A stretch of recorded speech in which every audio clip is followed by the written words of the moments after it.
దేవుని పరిశుద్ధ నామానికి మహిమ కలుగును గాక. ఈ శుక్రవార ఇంటర్సెసరీ ప్రేయర్లో పాల్గొన్న ప్రతి బిడ్డను దేవుడి నాలుగా దీవించి ఆశ్రయించిన గాక. ఈ దినములకు ఏర్పాటు చేయబడిన లేఖన భాగము కీర్తనలు 9వ అధ్యాయము 20 వచనాల దీంట్లో వ్రాయబడినవి. కొన్ని నిమిషాలు మనం లేఖన భాగాన్ని మనం ధ్యానం చేస్తాము. ప్రియులారా, నా పూర్ణ హృదయముతో నేను యెహోవాను స్తుతించెదను. యెహోవా నీ అద్భుత కార్యములన్నిటిని నేను వివరించెదను. మహోన్నతుడా, నేను నిన్ను గురించి సంతోషించి హర్షించున్నాను. నీ నామమును కీర్తించెదను. నీవు నా పక్షమున వ్యాజ్యముడి నాకు న్యాయము తీర్చుచున్నావు. నీవు సింహాసనాసనుడివై న్యాయమును బట్టి తీర్పు తీర్చుచున్నావు. కాబట్టి నా శత్రువులు వెనుక కుమ్మళ్ళుదురు, నీ సన్నిధిని వారు జోగుపడి నశ్యంతురు. నీవు అన్ని జనులను గద్దించి ఉన్నావు, దుష్టులను నశింపచేసి ఉన్నావు. వారి అన్నిటికీ నిండకుండా తుడుపు పెట్టి ఉన్నావు. శత్రువులు నశించిరి, వారి ఎన్నడూ నుండకుండా నిర్మూలమైరి. నీవు పెళ్లగించిన పట్టణములు స్మరణకు రాకుండా బొత్తిగా నశించాను.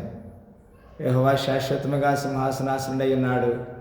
న్యాయం తీర్చుకు ఆయన తన సింహాసనం స్థాపించి ఉన్నాడు. యెహోవా నీతిని బట్టి లోకమునకు తీర్పు తీర్చును, యథార్థతను బట్టి ప్రజలకు న్యాయం తీర్చును. దేవుడు ఎల్లప్పుడూ కూడా యథార్థతను చూస్తున్నాడు. యథార్థతను బట్టి దేవుడు తీర్పు తీర్చే దేవుడిగా ఉంటున్నాడు. ప్రియులరా, నలిగిన వారికి తాను మహాదుర్గమగను, ఆపత్కాలంలో వారికి మహాదుర్గమగను. యెహోవా నిన్ను ఆశ్రయించే వారిని నీవు విడిచిపెట్టేవాడు కావున నీ నామం ఎరిగిన వారు నిన్ను నమ్ముకొందరు. సీయోను వాసిని యెహోవాను కీర్తించుడి, ఆయన క్రియలను ప్రజలలో ప్రచురము చేయడి. ఆయన రక్తాపరాధమును గురించి విచారణ చేయనప్పుడు బాధపరచుడ వారిని జ్ఞాపకము చేసుకొనును. వారి మరణం ఆయన మరవడు. నేను నీ కీర్తి అంతటిని ప్రసిద్ధి చేయొచ్చు. సియోను కుమార్తె గుమ్మములలో నీ రక్షణ బట్టి హర్షించినట్లు యెహోవా నన్ను కరుణింపము. మరణ దూరం ప్రవేశించకుండా నన్ను ఉద్ధరించేవాడా, నన్ను ద్వేషించువారు నాకు కలుగు చేయు బాధను చూడుము. తాము త్రవిన గుంటలో జనములు మునిగిపోయిరి, తాము వడ్డిన వలలో వారి కాలు చిక్కబడి ఉన్నది. ఇక్కడ కొన్నిసార్లు దేవుని నీతిని కాకుండా మనుషుల నీతిని స్థాపించాలని ఎవరైతే ఆలోచన చేస్తారో వారు దుష్టుల చేతిలో ఇరుగుతారనే మాటను చూస్తున్నాం. యెహోవా ప్రత్యక్షమైన ఆయన తీర్పు తీర్చి ఉన్నాడు. దుష్టులు తాము చేసుకున్న దానిలో చిక్కి ఉన్నారు. దుష్టులను దేవుని మరచి జనులందరూ పాతాళమునకు దిగిపోవుదురు. The wicked shall be turn into hell and all the nations that forget God. దేవుని మరిచే ప్రజలు ఉన్నారని లేఖనంలో మనం చూడగలుగుతున్నాం. దరిద్రులు నిత్యము మరవబడుదురు, బాధపరచుడు వారి నిరీక్షణాస్పద అన్నిటికీ నశించదు. దేవుని నిత్య సత్యాన్ని, నీతిని దేవుడు ఎల్లప్పుడూ స్థాపిస్తాడు. దరిద్రులు నిత్యము మరవబడరు, బాధపరచుడు వారి నిరీక్షణాస్పద అన్నిటికీ నశింపదు. యెహోవా లెమ్ము, నరులు ప్రభులకు పోవుదురుగాక, నీ సన్నిధిని జనులు తీర్పు పొందుదురుగాక అంటాడు.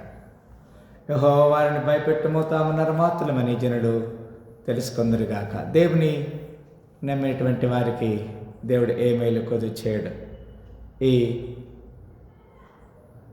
సాయంకాల సమయంలో ఏర్పాటు చేయబడిన సాహసాన్ని బట్టి దేవుని నన్ను కనపరుస్తున్నాను. లేఖనంలో మనం చూస్తున్నాము, యెహోవా నా పూర్ణ హృదయంతో నేను యెహోవాను స్తుతించెదను, యెహోవాని అద్భుత కార్యాలన్నిటిని నేను వివరించదనంటాడు. దేవుని అద్భుత కార్యాన్ని వివరిస్తాం. దేవుని చిత్తానికి మనం లోపడదాం.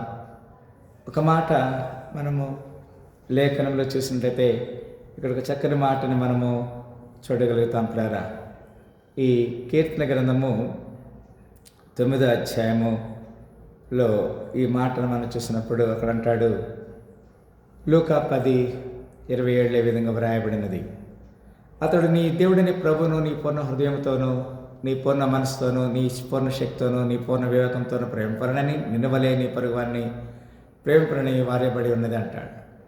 మన పూర్ణ హృదయంతో అంటే దేవునికి we just can give first priority to the Lord. కీర్తనలు 7:17 కూడా ఈ విధంగా రాయబడినది, యెహోవా న్యాయం విధించేవాడని నేను ఆయనకు కృతజ్ఞత చెల్లించదు. సర్వోన్నతుడైన యెహోవా నామమును కీర్తించదను. దేవుని నామాన్ని మనము కీర్తించాలి, కనపరచాలి, పొగడాలి. కీర్తనలు 9:14 మరణ ద్వారమున ప్రవేశించకుండా నన్ను ఉద్ధరించువాడా, నన్ను దేశించేవారు నాకు కలుగ చేయ బాధను చూడమంటాడు. అంత మాత్రమే కాదు, కీర్తన 26:7 అచ్చట కృతజ్ఞతాస్తుతులు చెల్లించు, నీ ఆశ్చర్యకారణను వివరించనంటాడు.